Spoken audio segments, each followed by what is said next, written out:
the question of the day: how much longer will fans give Kyle Shanahan a pass? And the context is they gave him a pass last year for the injuries. They saw it from his perspective. They've given him a pass all 3 years that he had losing seasons. At what point do they stop with the sympathy? I honestly don't know, because I feel like the fan base is so different depending on where you go. Like if you're in a Facebook forum versus your chat or Twitter, things are so different. But, True. I put a poll up on Twitter about the same thing, and basically everybody said forever.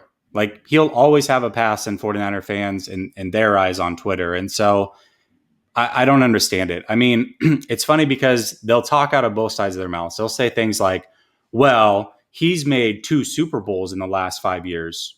Well, one, he was an offensive coordinator, so that wasn't his team. But then they will also say that he deserves all the credit for that Super Bowl, but he deserves none of the credit or none of the blame for the injuries. It's like, well, you can't have it both ways. You can't talk out of both sides of your mouth. If he's an offensive coordinator and he deserves all the credit for taking that team to the Super Bowl, well, then as a head coach, for injuries, for drafting certain players, for all the team decisions, he's the one that hired Lynch. So he deserves blame for a lot of it. And I don't know what it is. I mean, I like Shanahan. I was extremely happy when they hired Shanahan. I still think he's the right guy for the job, but you can have it both ways. He can be both the right guy, but also he deserves criticism. And to me, to say that this guy has an unlimited pass, that's just not the right way to go about it. I mean, we're not expecting the excellence that this franchise deserves. Agree. I don't think he has an unlimited pass. Niner fans, maybe they're fans are always optimistic in June. You're supposed to be. They haven't lost any games yet. And yes, they've had injury issues, but they haven't lost any other cornerstone players yet. So fans are going to say, hey, chill out. It's June. That's fine. But at the same time, I know how fans are. They don't have that kind of patience. You can't, you'll be patient for years. They'll give a guy 1 year. All right, man. Okay. There were injuries. 1 year though.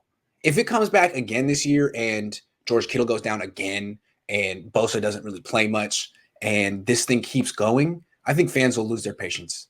And I don't think that Kyle Shanahan will get fired this year, but I think that he will be placed on the hot seat, because to me, it's not, the hot seat isn't necessarily an owner thing. That's a fan thing. That's really your fan base turning on you. That'll happen if he has another losing season. I think Niners fans want results, and for good reason. They should. They definitely should. But I don't know. Like I said, it depends on which demographic you look at. I mean, I feel like this chat, and sorry, I don't want to take any shots, but I feel like this chat has his back to no end. He can do no wrong. And that's just not the way to go about it. If you say anything bad about Shanahan, it's like, dude, you don't know what you're talking about. You don't know football. You don't, all the insults fly your way.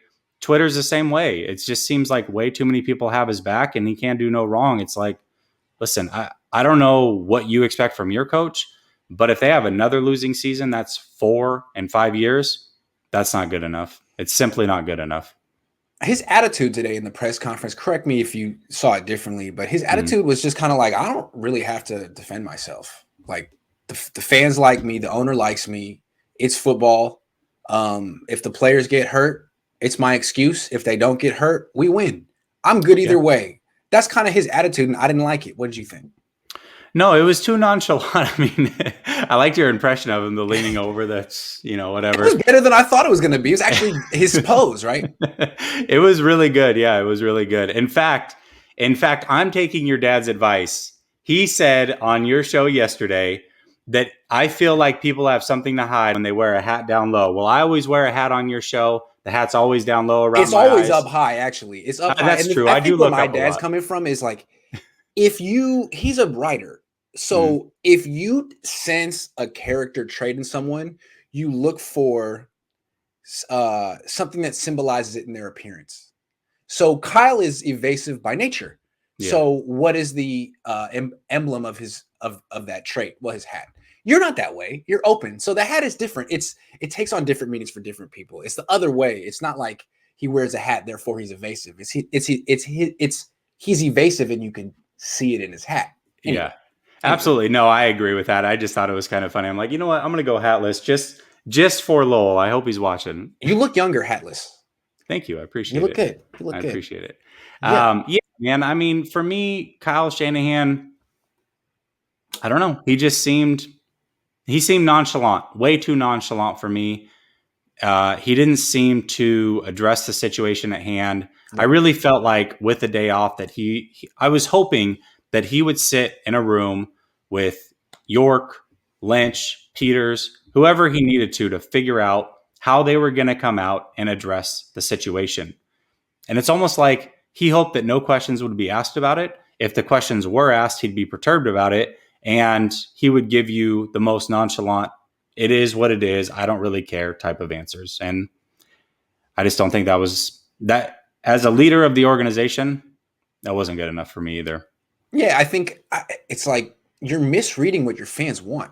Your fans want you to come out and have a serious tone. Yeah. We're taking this seriously. We have a handle on this. We have a solution. Trust us. What he said was, what do you expect? What do you want me to say? There is no solution. This is going to keep happening. It's football. Give me a break. No one wants to hear that, man. And No. You got the break last year. You're not going to get the break this year. And it's not that you need a break from me. It's the fans that are come for you. And man, you don't understand.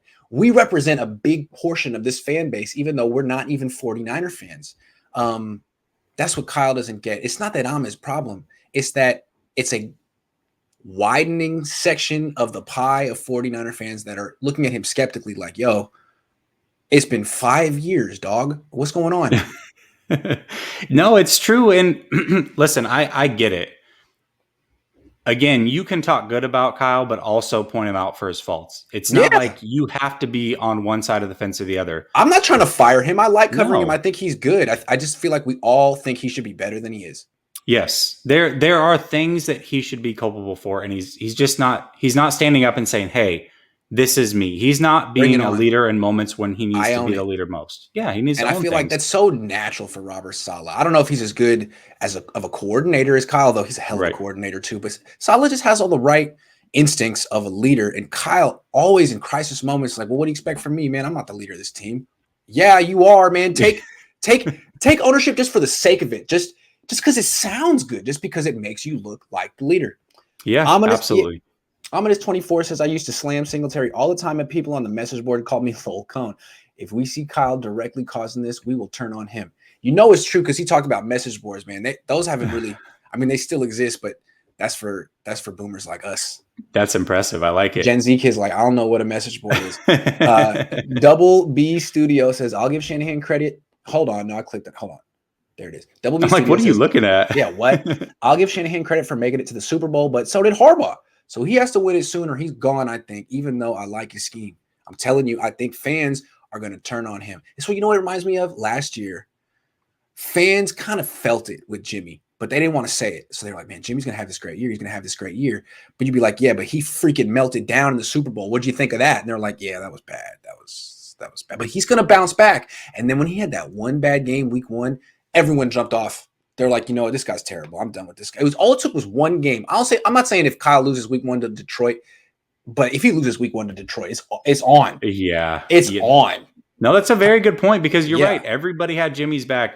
Nobody wanted to trade him for Brady. No, he's way younger. Right. He's going to be good. He's coming off the ACL. Look at how well he played. But there was a question in the back of your mind and you knew it. And then when that first game happened, they were like, oh, you know what? I take it all back.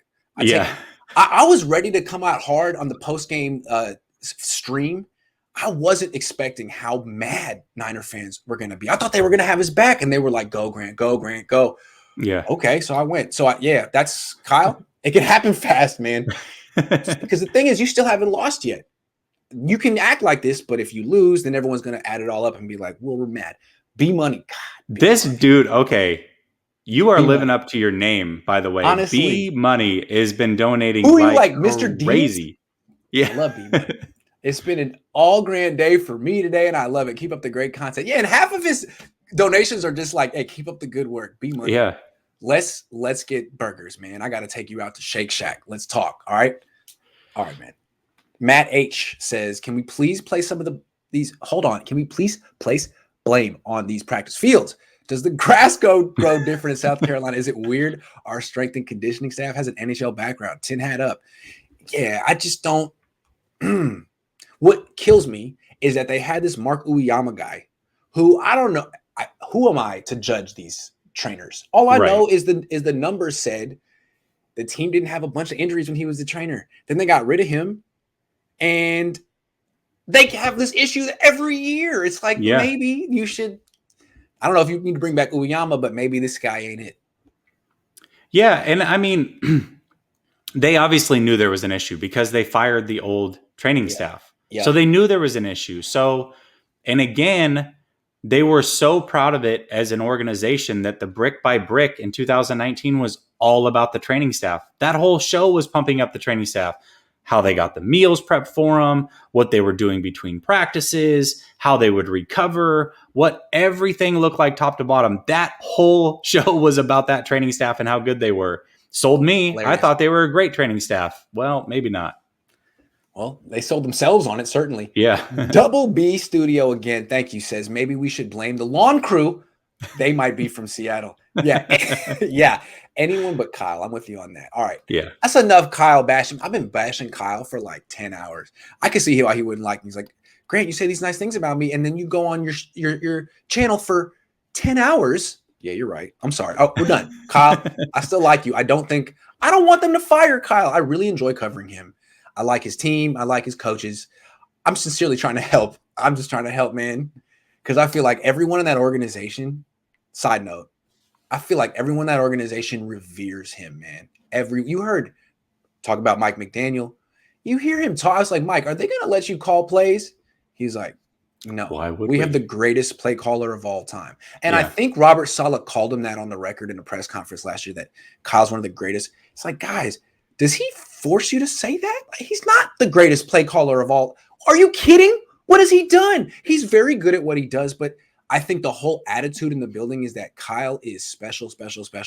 And I think he could use more of us. Yeah. And that he really needs some quality control to be like, Kyle, we're not impressed. Honestly, I'm going to say something. On my channel, I don't want to even call him Kyle anymore until he's over 500. Until then, he is Mr. 31 and 36. Because Bill Parcells said you are what your record says you are. He ain't Kyle. He's skating on his dad's last name. Your name is 31 and 36 until you're over 500. I'm going to hold him to that. 31 and 36. Oh, he's this year's McGlinchey. I can see it already. Hey, man, it's fair. That's Bill Parcells' rule. Your name is 31 and 36 until you're 37 and 36. Frank says, for years, starting with Balky, I think we have drafted players with some injury history. Maybe they are reaping what they sow. Yeah, Jack Hammer did just a brilliant article today, basically tracing it back to that. He was like, you can trace this to year 3 of Balky. And his theory is by year 3, the roster had turned over and it was his team more so than McLuhan's team. So, yup, good call. Yeah. And they're still trying to rid themselves of the Balky stench. Hey, man, it was strong. Yeah, but they haven't done much better as far as drafting. I mean, they haven't redshirted players like Balky did, but they haven't done much better in ridding themselves of bringing in A, aging players, and B, players that have injury history. They love it. They do it all the time in free agency. Yeah. All the time. We don't have to go through the names. You know who they are.